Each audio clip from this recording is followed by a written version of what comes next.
సామాజిక తెలంగాణ సాధన కోసం నేను కట్టుబడి ఉన్నా అన్న. దానిలో తప్పేముంది?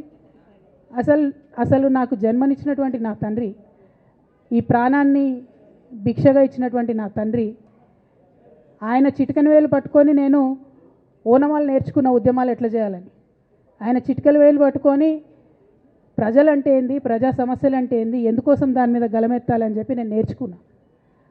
ఆ నాయకుడి స్ఫూర్తిగానే నేను సామాజిక తెలంగాణ మాట్లాడినా. భారతదేశం మొత్తంలో ఇన్ని రాష్ట్రాల్లో ముఖ్యమంత్రులు అయితే 75 ఏళ్ళ స్వతంత్ర భారతదేశం, 79 ఏళ్ళు స్వతంత్ర భారతదేశంలో దళితులకి 3 ఎకరాల భూమి ఇస్తా అని చెప్పినటువంటి ఏకైక గొప్ప నాయకుడు కేసీఆర్ గారు. ఆయన దగ్గర నుంచే కదా నేను సామాజిక తెలంగాణ ఎజెండా నేర్చుకున్నది. బీసీలకు ఎవరు వృత్తి పనిదారులు ఉంటే వాళ్ళకి చేయూతనిస్తా అని చెప్పినటువంటి ఏకైక ముఖ్యమంత్రి కేసీఆర్ గారు. చెప్పినట్టుగా డబ్బులు ఇచ్చిండ్రు కూడా. ప్రతి కులాన్ని కాపాడుకునే ప్రయత్నం చేసిండ్రు. అది కాదా సామాజిక తెలంగాణ?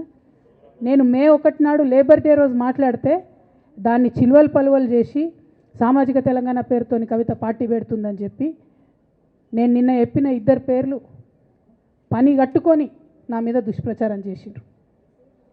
నేనేమైనా తప్పు మాట్లాడినా? బీఆర్ఎస్ పార్టీ వ్యతిరేకమా సామాజిక తెలంగాణ నినాదానికి? బీఆర్ఎస్ పార్టీకి సామాజిక తెలంగాణ అవసరం లేదా? భౌగోళిక తెలంగాణ వస్తే సరిపోతుందా?